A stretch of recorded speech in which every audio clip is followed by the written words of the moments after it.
کیا بات رضا اس چمنستانی کرم کی،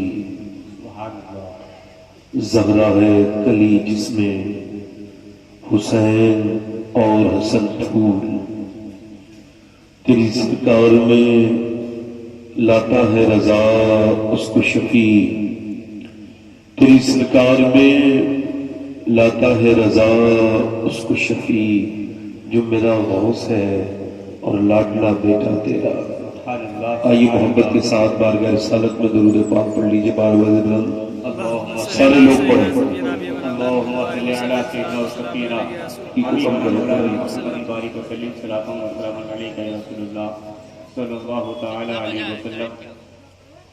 بعد حمد و درود لائق تعظیم و تکریم ممبر شریف پر تشریف فرما میرے امامی کی زینت و رونق، معزز علماء اہل سنت،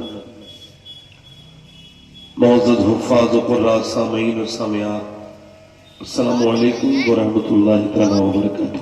وعلیکم السلام ورحمۃ اللہ وبرکاتہ۔ خیریت سے ہیں آپ لوگ؟ الحمدللہ، ذرا زور سے کہیے نا، الحمدللہ۔ ذرا اتنی زور سے کہیے کہ تھوڑا سا لگے کہ ذکر کی محفل ہے، ذرا زور سے کہیے الحمدللہ۔ تھوڑا سا اس کا آواز کم کریں، کم کریں آواز۔ بہت شارٹ وقت ہے میرے پاس اور اس میں اپنی بات کہنی ہے۔ آپ لوگ سبحان اللہ نہیں بول رہے ہیں، ایک سبحان اللہ بولنے میں 90 نیکیاں ملتی ہیں۔ آپ کو کم لگ رہی ہیں تو میں بڑھوا بھی سکتا ہوں۔ میں دعا کروں گا کہ اللہ آپ کو مکہ دکھا دے، پھر مکے میں ایک نیکی 1 لاکھ کے برابر ہو جاتی ہے۔ آمین آمین آمین۔ اللہ آپ کو مدینہ دکھائے، وہاں ایک نیکی 50,000 کے برابر ہو جاتی ہے۔ آمین۔ سبحان اللہ بھی میرے کہنے سے کہہ رہے ہیں آپ؟ بتائیں، آپ سبحان اللہ تو خود ہی کہنا چاہیے نا آدمی۔ ہاں، یہ ایک دستار فضیلت کا پروگرام ہے۔ میں تقریر تو میں نے کرنی ہے، تھوڑا سا ماحول کی وجہ سے مجھ سے 2-3 لوگوں نے کہا ہے ممبر پہ آتے آتے تو 1-2 شعر پڑھ دوں، ذرا بول دیجیے نا سبحان اللہ، پڑھ دوں۔ میں نے یہ حضور کو بھی سنا ہے مدینے میں، اور آپ کو بھی سنا رہا ہوں۔ جنہیں مدینہ جانا ہو ذرا زور سے بولے نا سبحان اللہ، لبیک یا رسول اللہ۔ لبیک یا رسول اللہ۔ کیا کہتا ہوں کہ کیا مدینہ ہے، واہ واہ واہ، زندہ باد زندہ باد۔ ایک آدمی مدینے سے آیا ہے عاشق، اس سے کوئی پوچھ رہا ہے بتاؤ مدینہ کیسا ہے، تو وہ کیا کہہ رہا ہے؟ کیا کہتا ہوں کہ کیا مدینہ، کیا کہتا ہوں کہ کیا مدینہ ہے، کیا کہتا ہوں، کیا کہتا ہوں کہ کیا مدینہ ہے، کیا بتاؤں کہ کیا مدینہ ہے، بس میرا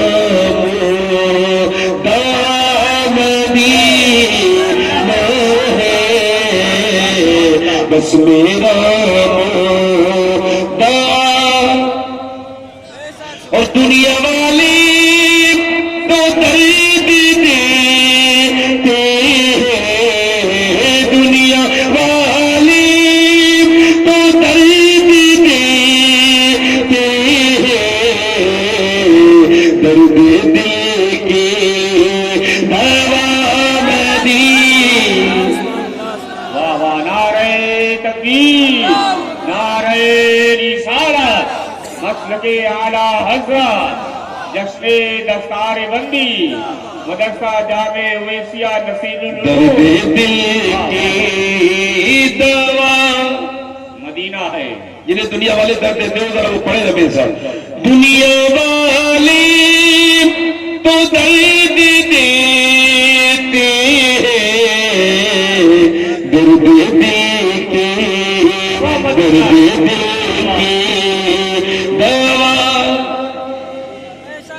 شعر پڑھتا ہوں ورنہ وقت نہیں تھا. آخری شعر. اٹھ کے جاؤں کہو مدینے سے, اٹھ کے جاؤں کہو مدینے سے, کیا کوئی دوسرا مدینہ. واہ واہ واہ واہ.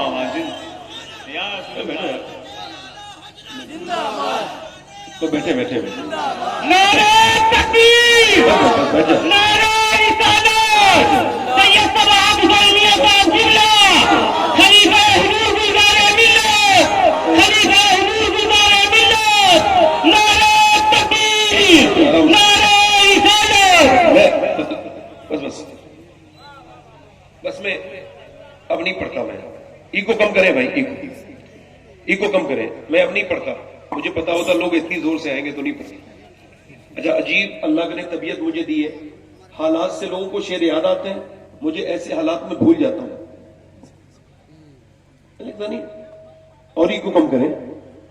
میں تقریر شروع کر رہا ہوں. خیریت سے ہیں آپ لوگ؟ یہی میری تقریر ہے آج کی. کس کو اپنا حال بتانا ہے اور کس کو نہیں بتانا ہے, ترجیحات کا تعین کر کے جائیے یہاں سے کہ آپ کس کو اپنا زخم دکھا رہے ہیں. کیا وہ واقعی میں زخم پہ مرہم لگائے گا جسے زخم دکھایا ہے آپ نے؟ مولا کائنات مولا علی فرماتے ہیں تب تک تمہاری عزت اور وقار تمہارے ہاتھ میں ہے جب تک تمہارا راز سینے میں ہے.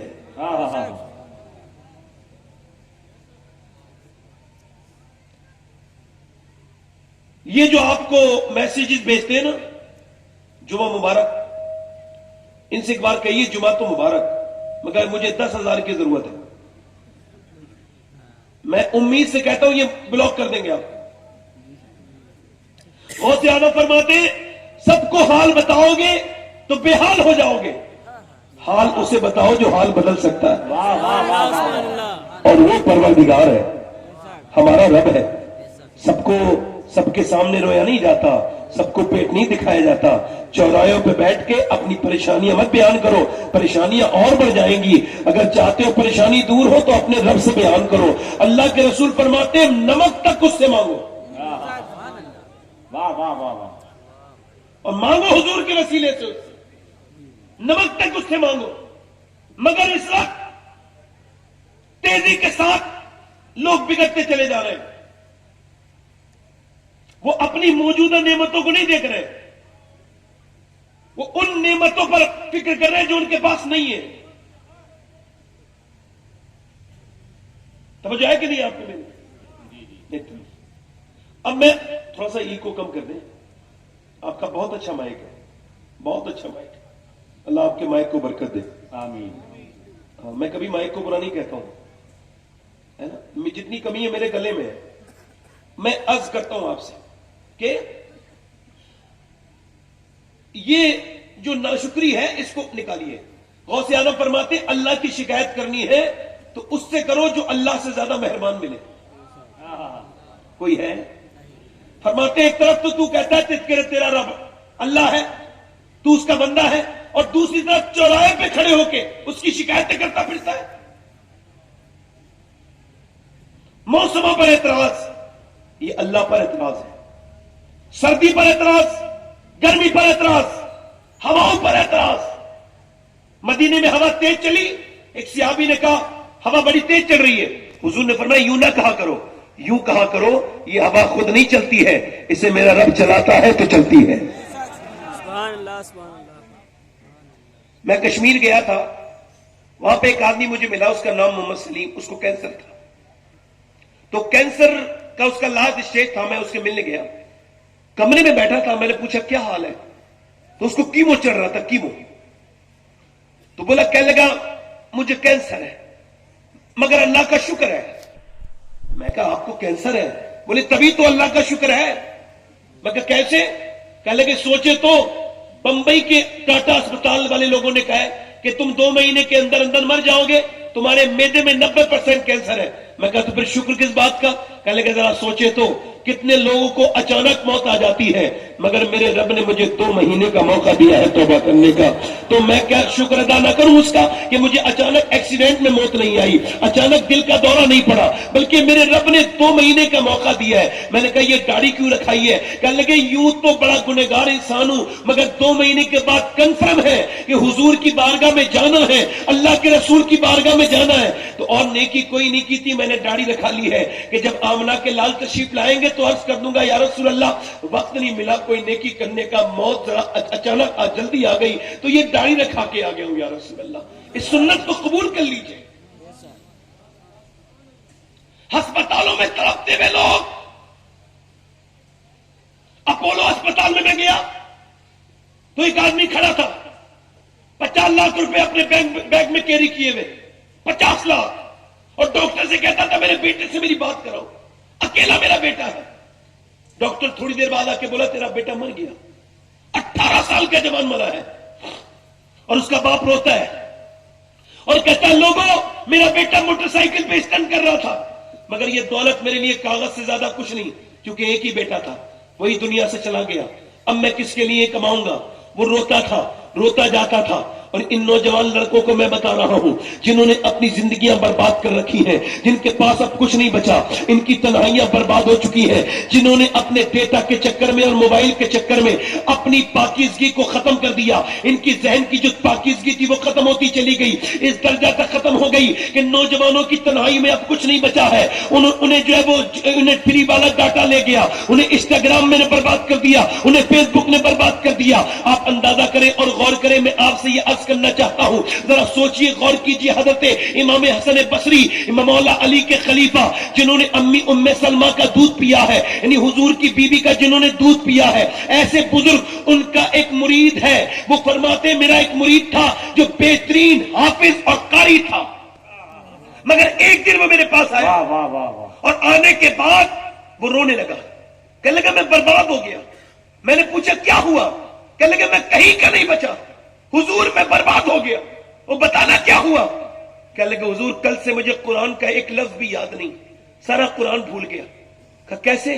کہ کل ایک لڑکی کا پیچھا کر رہا تھا، بری نظر اس پہ ڈالی، اس نے پلٹ کے مجھے دیکھا اور کہنے لگی تجھے شرم نہیں آتی حافظ قرآن ہو کے میرا پیچھا کرتا ہے؟ بس اسے بری نظر سے دیکھا تھا، تب سے لے کے اب تک میرے دل سے پورا قرآن نکل گیا۔ حضور میں ڈر رہا ہوں، قرآن نکل چکا ہے، کہیں میرا ایمان نہ نکل جائے، میں مرتد نہ ہو جاؤں، میں کافر نہ ہو جاؤں، مجھے آپ دعا کر دے میرے لیے، میرا رب مجھے معاف کر دے۔ اللہ اکبر۔ ایک صحابی رسول ہے، اس کا نام عتبہ بن غزوان ہے، وہ اپنی تلوار چلاتے ہیں، بصرہ میں ان کا مزار ہے، تلوار چلاتے چلاتے اپنی آنکھ نکالتے ہیں، آنکھ نکال کے نیچے پھینک دیتے ہیں، اور جب پھینکتے ہیں تو شور مچ جاتا ہے، یہ کیا کیا؟ ابو موسیٰ اشعری کہتے ہیں میں قریب آیا، میں نے پوچھا یہ تو نے اپنی آنکھ کیوں نکال دی؟ تو وہ کہنے لگے آنکھ اس وجہ سے نکالی ہے کہ میں بتاؤں گا نہیں، گناہ کا ذکر بھی گناہ ہے، اور بتانا آنکھ کیوں نکال دی عتبہ؟ کہتے وہ رونے لگا، کہنے لگا بات یہ ہے میرے نبی حق ہے اور حضور کی زبان بھی حق ہے، اللہ کے رسول نے فرمایا جو بدنگاہی کرے گا اس کی آنکھ میں جہنم کی کیلیں ٹھوکی جائیں گی۔ پھر ایک لڑکی کو دیکھا تھا، اس پہ بری نظر پڑ گئی تو میں نے اپنی آنکھ نکال کے پھینک دی، کہیں میری ایک آنکھ مجھے جہنم میں لے جانے کا سبب نہ بنے۔ اے ابو موسیٰ اشعری، میں نے اپنی آنکھ پھینک دی، ایک آنکھ سے آنسو گر رہے تھے، ایک آنکھ سے گرتا تھا آنسو، ایک آنکھ سے گرتے تھا خون، وہ کہتا تھا کہ اللہ مجھے معاف کر دے گا۔ ایک صحابی رسول یہ کہتا ہے کہ اس کی آنکھ نے بدنگاہی کر لی تو آنکھ نکال کے پھینک دی۔ مگر آج نوجوان لڑکوں کے موبائلوں میں دیکھو، کوئی ایسا موبائل بچا ہوگا جس میں گندی تصویریں نہ ہوگی، کوئی ایسا موبائل بچا ہوگا جس میں گندی فلمیں نہیں ہوگی، کوئی ایسا موبائل بچا ہوگا نوجوان کا۔ اور میرے بھائی نوجوان، یہ تو نے اپنے آپ کو برباد کر لیا، تو چلتا بھی یہودیوں کی طرح ہے، تو بولتا بھی یہودیوں کی طرح ہے، تیرا چہرہ بھی انہی کی طرح ہے، تو نے اپنے چہرے پر داڑھی بھی انہی کی طرح مڈائی ہے، تیرا چہرے پر، تیرے جسم پر لباس بھی انہی کی طرح ہے، تو بربادی کی طرف ہوتا چلا جا رہا ہے۔ خدا نہ کرے اگر مرتے وقت ایمان چھن گیا تو کیا ہوگا؟ میں اپنے نوجوانوں سے کہتا ہوں، یہ نوجوان اب چلتے نوجوان کس کی طرح ہے؟ بالی ووڈ کے اسٹار کی طرح چلتے ہیں، جیسا وہ چلتا ہے ویسے یہ چلتے ہیں، جیسا وہ بولتا ہے ویسے یہ بولتے ہیں، ان کی پینٹیں اس کی طرح، ان کی شرٹیں ان کی طرح، ان کی اسٹوریاں ان کی طرح، ان کے فیس بک کے اسٹیٹس اس کی طرح۔ اللہ اکبر۔ مردوں کی بات تو چھوڑو، لڑکیاں برباد ہو رہی ہیں۔ لکھنؤ میں ایک سنیما کے ہال کے باہر ایک زرین فاطمہ نام کی لڑکی برقعے میں کھڑی ہے اور اس سے رپورٹر پوچھ رہے ہیں کہ تم جو فلم دیکھ کے آئی ہو 2 ہفتے پہلے کی بات ہے، تو یہ تمہیں پسند آیا فلم میں؟ تو وہ کہنے لگی مجھے ڈانس پسند آیا، اسٹوری پسند آئی، فلاں پیس پسند آئی، یہ پسند آئی، میں اگر ہوتا تو اس کے پاؤں پکڑ لیتا۔ کہتا تو بدنام کرنے آئی ہے، نام سیدہ فاطمہ کا رکھے ہوئے ہے، اور تو تھیٹر کے باہر کھڑی ہے اور اپنا فیڈ بیک دے رہی ہے اور تو ریویو دے رہی ہے، تجھ کو شرم نہیں آئی میری بہن؟ کم سے کم فاطمہ نام کی لاج رکھ لیتی کہ نام تیرا فاطمہ ہے۔ یہ امت برباد ہو رہی ہے، کیا تقریر کریں، کیا آپ کو سمجھائیں، کیا بات کہیں اور کیا نہ کہیں، بربادی کی طرف ہم لوگ جا رہے ہیں۔ آج کے مسلمان اپنی حالتیں دیکھیں، کسی غیر مسلم نے قرآن حدیث کو نہیں جانتا ہے، وہ جیسا مسلمان دیکھ لیتا ہے ویسے ہی وہ کہتا ہے یہ ایسا مسلمان ایسا ہے، تو پھر وہ اسلام کو بھی ویسے ہی سمجھتا ہے۔ اچھا مسلمان مل گیا تو اسلام کو اچھا کہتا ہے۔ ہم سے بہتر تو پچھلے زمانے کے فقیر تھے کہ جمع مسجد میں دلی کی ایک آدمی بھیک مانگ رہا تھا، مسلمان کا انگریز نکل کے گیا، اس نے انگریز نے اسے کچھ دے دیا، جب وہ بٹوا رکھ رہا تھا تو گر گیا انگریز کا گٹوا، اس نے بعد میں دیکھا کہ اس کا پرس گر گیا ہے، اس نے اٹھایا، انگریز کو ڈھونڈا ملا نہیں، 3 مہینے کے بعد انگریز آیا، اس نے کہا یہ صاحب آپ کا بٹوا ہے، اس نے پہچان کے کہا اس میں تو بہت پیسے تھے، کیا تو فقیر نہیں ہے؟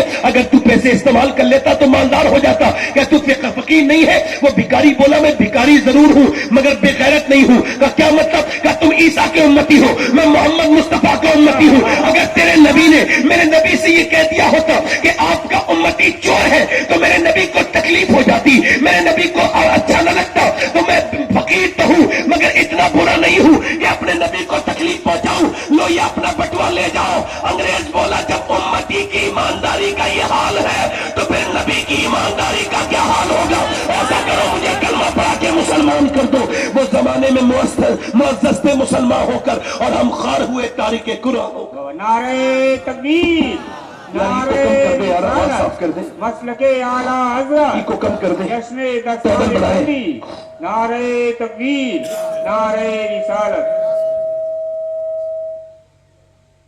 آواز اس کی کم کریں، اور مائک بہت اچھا ہے آپ کا، آواز اور ہلکی کریں۔ توجہ ہے کہ نہیں؟ بس یہیں رہنے دینا بھائی،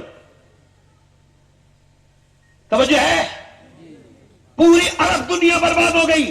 آپ کی معلومات کے لیے بتا رہا ہوں، عرب میں ابھی ریسرچ ہوا 10 سے 15 سال کے بچے کیا بننا چاہتے ہیں۔ 5 سال ریسرچ ہوا تو انہوں نے کہا کرسٹیانو رونالڈو بچے، انہوں نے 80% بچوں نے لکھا ہم ایک فٹ بالر بننا چاہتے ہیں کرسٹیانو رونالڈو۔ انہوں نے ہائر کیا، خریدا رونالڈو کو، اور اس نے کہا ہمارے بچے کو فٹ بال سکھاؤ۔ کیا مسلمانوں کے پاس کوئی ایسا نمونے عمل نہیں تھا کہ جس کو وہ اپنی زندگی میں لے کے آ سکتے تھے؟ عرب، قطر، ابو ظبی، مدینے کے لوگ، مکے کے بچے کہتے ہیں کہ وہ کرسٹیانو رونالڈو کی طرح بننا چاہتے ہیں۔ پہلے اب ذرا غور کرو، وہ بچے یہ کہتے ہیں کہ وہاں پہ کوئی ایسا آئیڈیل نہیں تھا۔ اور عربی جو اپنے آپ کو بہت بڑا سمجھتے ہیں، تکبر کرتے ہیں، کیا ان کے پاس کوئی ایسا مشعل راہ، کوئی ایسا آئیڈیل نہیں تھا جسے وہ اپنی زندگی میں لے کے آتے اور کہتے ہمارے بچے اس کی طرح بنے؟ وہ اپنی کتابوں میں شامل کرواتے کہ ہمارے بچے اس کی طرح بنے۔ بالکل تھا، ہندوستان کے لڑکے سب بالی ووڈ کے ہیرو کی طرح ہیں، ان کے کپڑے اسی کی طرح، ان کے بال اسی کی طرح۔ کیا تمہارے پاس کوئی نمونے عمل نہیں تھا؟ ہاں تھا، ہمارے پاس ایک ایسا نمونے عمل تھا کہ پوری دنیا کی کسی قوم کو اللہ نے ایسا انسان عطا نہیں کیا جیسا ہمیں عطا کیا۔ ارے ہمارے پاس تو ایسا ہیرا تھا کہ جو 10 سال مدینے میں رہا اور 10 سال کے اندر اس کے کپڑے پہ تو 17 پیمنٹ لگے تھے، مگر اس نے 10 سال کے اندر 1060 شہر فتح کیے، یعنی ایک دن میں 3 دن میں وہ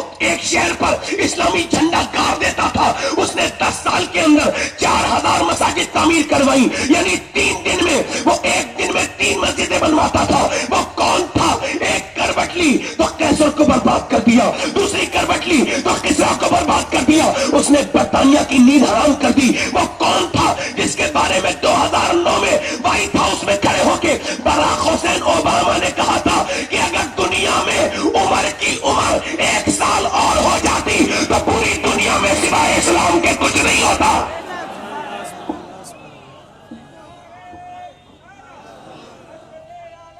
یہ مائک ذرا تھوڑا ڈسٹرب کر رہا ہے۔ ہم بھول گئے صحابہ کرام کو، بھول گئے صحابہ کو۔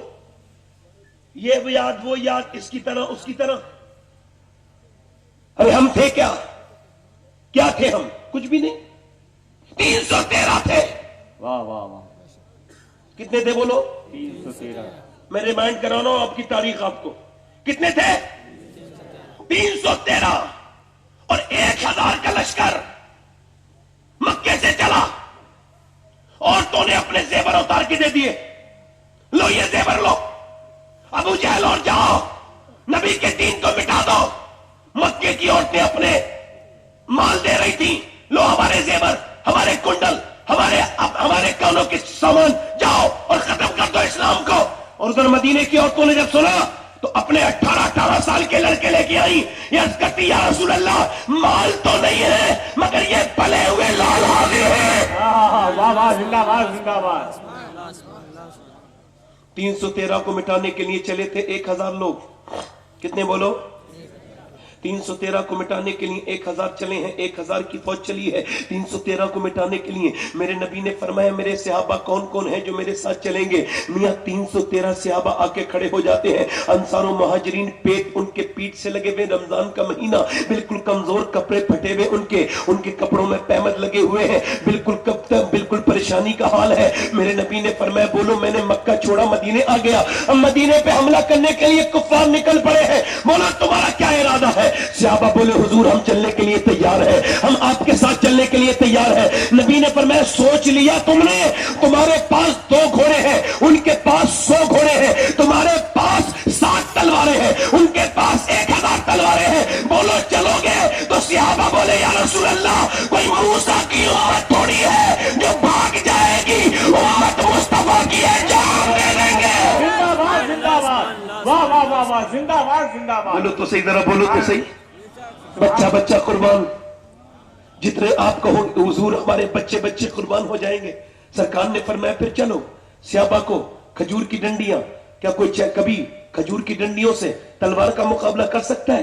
نہیں. چلے کھجور کی ڈنڈیاں انہیں حضور نے دے دی. یہ تمہاری، یہ آپ کی، یہ آپ کی کھجور کی ڈنڈیاں. اب انہیں ہوپ لیس ہو جانا چاہیے تھا، ڈر جانا چاہیے تھا. کیا مقابلہ؟ کھجور کی ڈنڈی تلوار کا مقابلہ کرے گی؟ کبھی نہ تو کیا تھا، کیسے کرے گی؟ مگر نبی پاک نے جب انہیں کہا نہیں کھجور کی ڈنڈیاں دے دو تو 313 ایسے بل کھاتے ہوئے، لہراتے ہوئے اور ہاتھ میں کھجور کی ڈنڈی لہراتے ہوئے جاتے تھے. ایسا لگتا تھا کھجور کی ڈنڈی نہیں دی گئی ہے بلکہ ایٹم بم دے دیا گیا ہے. لے کے چلتے ہیں. مدینے سے لوگ چل رہے ہیں، مدینے سے نکل رہے ہیں. نکلتے نکلتے یہودیوں نے مذاق کرنا شروع کی اور مذاق اڑائی. بولے مسلمانوں کیا مائنڈ